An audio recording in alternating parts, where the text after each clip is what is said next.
This is Dr. Helena Cross, Terran Xenobiology Division. What I am about to share has been restricted from public knowledge for 32 years.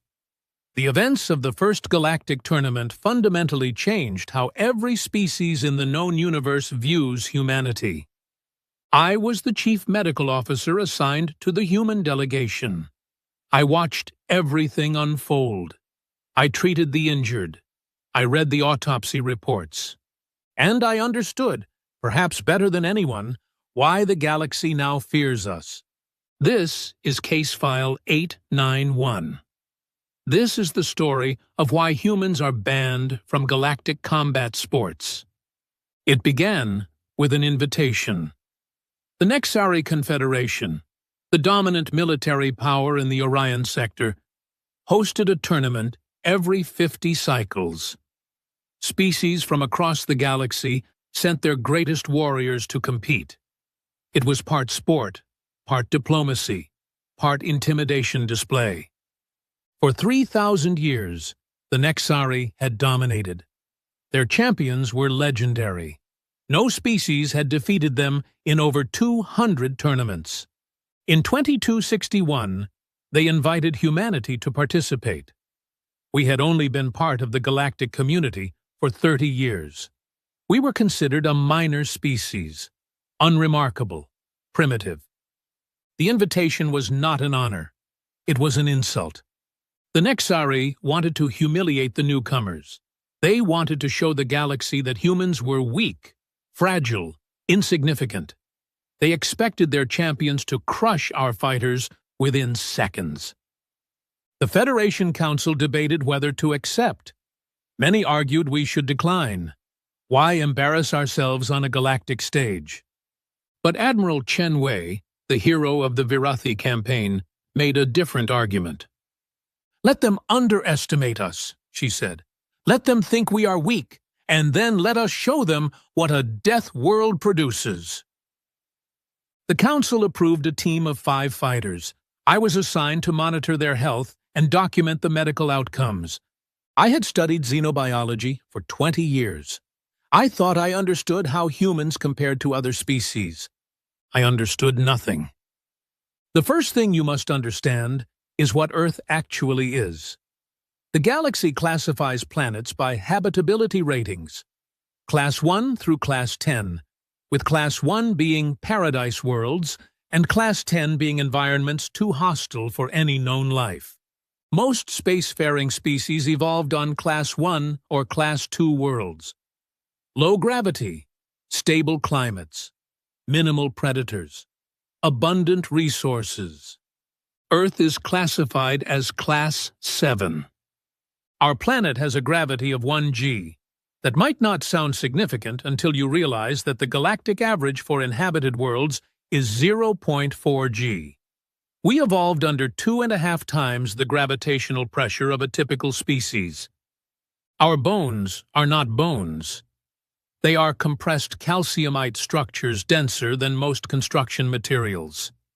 Our muscles are not muscles. They are high-tension fiber systems designed to fight gravity every second of every day. A human standing still is performing a feat of strength that would exhaust most aliens within minutes. But gravity is only the beginning. Earth's atmosphere is 21% oxygen, a concentration that most species consider toxic. We breathe poison with every breath, and our metabolisms burn hot because of it. Our planet is 70% covered in a substance that will kill most carbon-based life through osmotic shock. We call it water. We swim in it for fun. Our world has seasons that swing from -40 to +50 degrees within a single orbital cycle. We survived ice ages. We thrived in deserts. We adapted to everything our planet threw at us. And then there are the other species we shared Earth with. Predators with claws that could disembowel us. Parasites that could consume us from within. Bacteria and viruses engaged in an eternal arms race with our immune systems. Venomous creatures in every ecosystem. plants that produced toxins to prevent consumption. Every human alive is the descendant of survivors. Every one of us carries genetic code that was tested and refined through millions of years of constant threat. The Nexari thought they were warriors. They had no idea what war truly meant. The tournament was held on a massive station in neutral space. 12 species sent competitors. The arena was configured for standard galactic gravity, 0.4 g, which the organizers considered a neutral setting. For humans, it was like fighting on the moon. Our first competitor was Sergeant David Okonkwo, a middleweight from the Colonial Marines. His opponent was a Thessian, a species known for their 4 arms and rapid striking speed. The Thessian had won 37 consecutive matches. He was considered one of the finest fighters in the quadrant. The match lasted 11 seconds. Sergeant Okonkwo waited for the Thessian to attack. 4 arms came at him in a blur of motion, strikes that would have overwhelmed any opponent the Thessian had ever faced. Okonkwo caught one arm, just caught it, the way you might catch a ball thrown by a child. Then he squeezed. The Thessian's arm shattered. Not broke, shattered. The bones inside fragmented into dozens of pieces. The alien's scream was broadcast to 8 billion viewers across the galaxy. Okonkwo released the arm, stepped forward, and delivered a single punch to the Thessian's center mass. The alien flew backward 12 meters, hit the arena wall, and did not move again. The medical team spent 4 hours in surgery. The Thessian survived. Barely. His internal organs had been pulped by a single human punch. I reviewed the sensor data afterward. Sergeant Okonkwo had not even hit hard by human standards. He later told me he had been trying to hold back. The arena was silent. 8 billion beings had just watched a human casually destroy a champion with minimal effort. The tournament officials considered stopping the event, but the Nexari insisted it continue.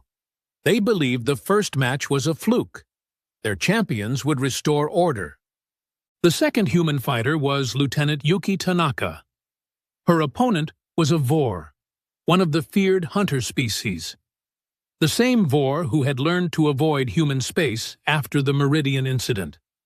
This particular Vor had not received that message. He entered the arena with confidence. 3 meters tall, 4 arms, natural armor plating. He had killed in the ring before. He expected to kill again.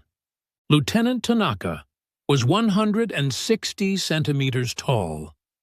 She weighed 58 kilograms. The Vor laughed when he saw her. The sound echoed through the arena. Then the match began. Tanaka moved differently than Okonkwo.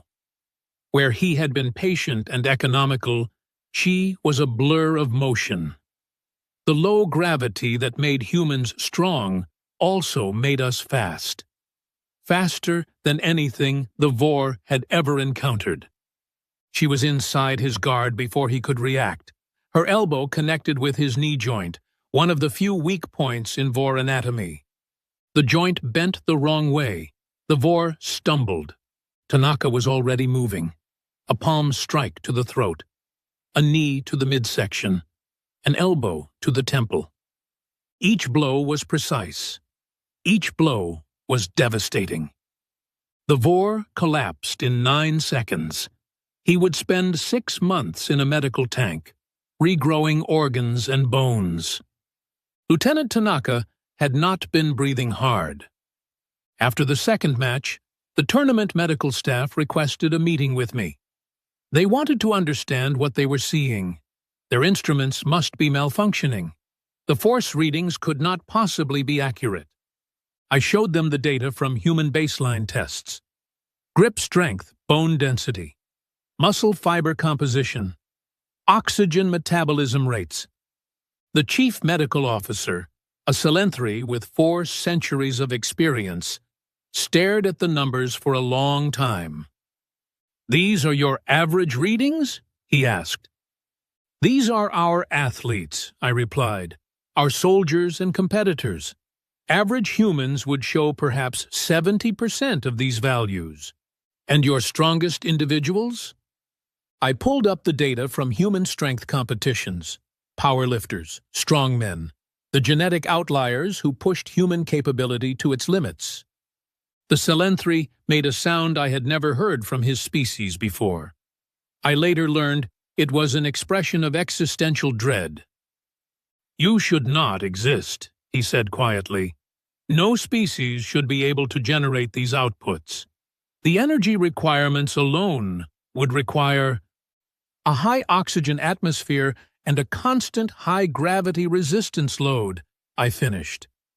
"Yes, we know." He looked at me with new eyes, the same eyes that every alien now uses when they look at humans. Fear. The tournament continued. Human fighters won every match, not close victories, dominations. Marcus Webb shattered a Krathani's exoskeleton with a single headbutt. Sarah Oyalaran dislocated all 4 arms of a Mexari champion before the referee could stop the match. James Kimathi fought 3 opponents simultaneously in an exhibition match. He won in under 2 minutes. By the 4th day, species began withdrawing their remaining fighters. Medical disqualifications, diplomatic emergencies, sudden scheduling conflicts. No one wanted to face humans in the arena. The final match was supposed to be the championship. But only one fighter remained willing to face our representative, the Nexari War Master himself, their greatest champion in 600 years, a being who had killed over 40 opponents in sanctioned combat. He stood 2.5 meters tall, with cybernetic enhancements illegal in most systems.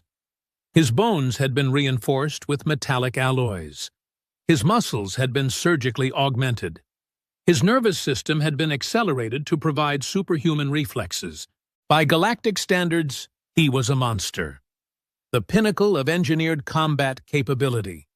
He faced Private First Class Maria Santos, 23 years old, 170 centimeters, no cybernetic enhancements, no genetic modifications, just a human being who had grown up in Earth's gravity, breathing Earth's air, surviving Earth's challenges. The War Master spoke before the match began. His voice echoed through the silent arena. "I have studied your species now. I understand what you are. Death Worlders, gravity-adapted persistence predators. You are not more evolved than us. You are simply more brutal. Your world made you into weapons, and you do not even realize it." He raised his augmented fists. "But I have prepared. I have modified my body to match your capabilities. I am no longer a standard Nexari.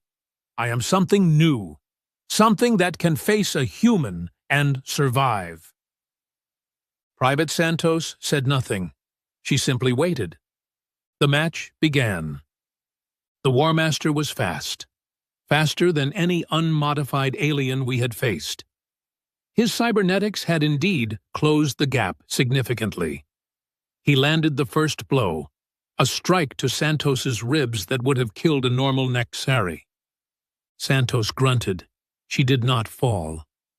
Human ribs are flexible. They bend. They absorb impacts that would shatter rigid skeletal structures. And human pain tolerance, forged through millions of years of injury and survival, allows us to function through damage that would incapacitate other species. Santos took the hit, and then she hit back. The War Master's augmented skeleton held. His reinforced bones did not shatter like his predecessors. For the first time in the tournament, a human blow did not immediately end the fight. He smiled. He thought he had found the solution. He was wrong. What followed was the longest match of the tournament. 14 minutes. An eternity by galactic combat standards. The War Master threw everything he had at Santos. Blows that cracked the arena floor. Kicks that created shockwaves in the air. Combinations that would have killed any other being in the galaxy. Santos took them. She bled. She bruised. She fractured 2 ribs and dislocated her shoulder. And she kept fighting. Because that is what humans do. We do not stop when we are hurt. We do not surrender when we are damaged. Our ancestors fought saber-toothed predators with broken bones. Our warriors have crawled through battlefields with mortal wounds to complete their missions. Pain is not a stop signal for humans. It is merely information. 14 minutes. The War Master began to slow. His cybernetics were overheating. His augmented muscles were cramping from oxygen debt. His modified heart could not keep up with the demands. Santos was also slowing, but she was slowing less. Human endurance. The final advantage of a persistence predator. We evolved to chase prey across continents, to run for hours and days until our targets collapsed from exhaustion. Our cooling systems, our oxygen processing, our energy storage, all of it optimized for sustained output. In a battle of attrition, humans always win. At 14 minutes and 23 seconds, the War Master dropped his guard for just a moment. Exhaustion. His enhanced reflexes finally failing. Santos stepped inside his reach. Her good arm came up in an uppercut that started at her knees and carried every remaining ounce of her strength. The blow caught the War Master under the jaw. His augmented skeleton held. His neck did not. The War Master's head snapped back at an angle that no being could survive. He was dead before he hit the ground. The arena was completely silent. 8 billion viewers had just watched a small human female, injured and exhausted, kill the most enhanced warrior the galaxy had ever produced. Private Santos stood over the body. She was swaying. Blood dripped from a cut above her eye. Her dislocated shoulder hung at an unnatural angle. But she was standing, and her opponent was not. That image was broadcast across the galaxy. It became the most viewed moment in the history of interstellar media. A human, broken but unbeaten, standing victorious over the corpse of an engineered super soldier. The message was clear. The Galactic Council convened an emergency session 3 days later. The topic: human participation in combat sports. The debate lasted 2 hours. Species that had never agreed on anything united in their recommendation. Humans were permanently banned from all sanctioned galactic combat competitions. The official reason was safety concerns for other participants. The real reason was fear. They had seen what we are. They had watched their champions fall. They had witnessed the casual brutality that Earth had bred into our species. And they were terrified. Some have argued that the ban was unfair, that humans should be allowed to compete, that we earned our place through victory. I disagree. The ban was the correct decision. Not for the reasons the Council stated, but because humans competing in galactic combat sports would be like allowing a nuclear weapon to compete in a fireworks contest. It would not be competition. It would be slaughter. 32 years have passed since the first galactic tournament. The ban remains in effect. Humans are not permitted to participate in any form of competitive combat with other species. But the real impact was not about sports. Every species in the galaxy received the same message that day. Humans are not what they appear to be. Our soft skin hides dense bones. Our small frames contain muscles forged in crushing gravity.